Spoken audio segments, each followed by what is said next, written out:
الحاقة ما الحاقة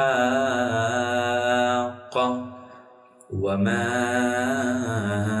أدراك ما الحاقة كذبت ثمود وعاد بالقارعة فأما ثمود فأهلكوا بالطاغية وأما عاد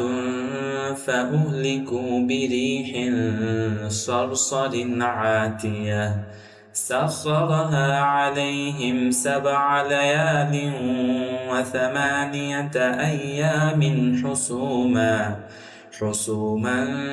فترى القوم فيها صرعى كأنهم أعجاز نخل خاوية فهل ترى لهم من باقية وجاء فرعون ومن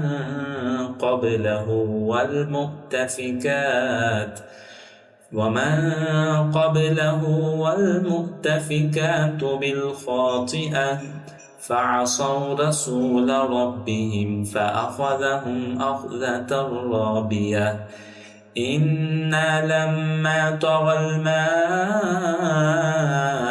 حملناكم في الجارية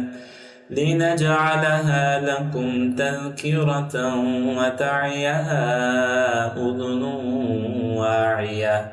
فإذا نفخ في الصور نفخة واحدة وحملت الأرض والجبال فدكتا دكة واحدة فيومئذ وقعت الواقعة وانشقت السماء فهي يومئذ واهية والملك على أرجائها ويحمل عرش ربك فوقهم يومئذ 8 يومئذ تعرضون لا تخفى منكم خافية فأما من أوتي كتابه بيمينه فيقول هاؤم اقرءوا كتابيه إني ظننت أني ملاق حسابيه فهو في عيشة راضية في جنة عالية قطوفها دانية كلوا واشربوا هنيئا بما أسلفتم في الأيام الخالية وأما من أوتي كتابه بشماله فيقول يا ليتني لم أوت كتابيه ولم أدر ما حسابيه يا ليتها كانت القاضية ما أغنى عني ماليه هلك عني سلطانيه خذوه فغلوه ثم الجحيم صلوه ثم في سلسلة ذرعها 70 ذراعا فاسلكوه إنه كان لا يؤمن بالله العظيم ولا يحض على طعام المسكين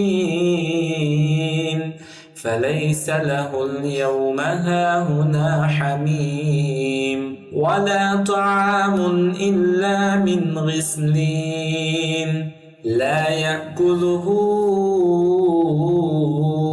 إلا الخاطئون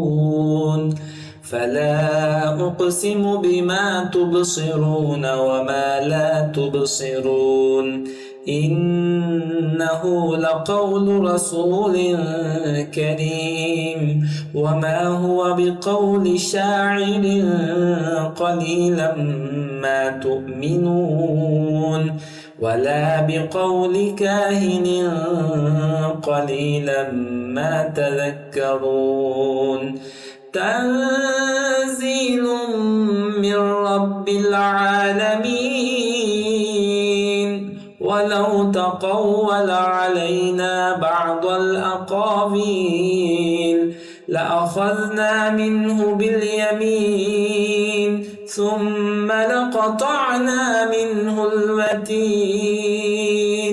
فما منكم من أحد عنه حاجزين وإنه لتذكرة للمتقين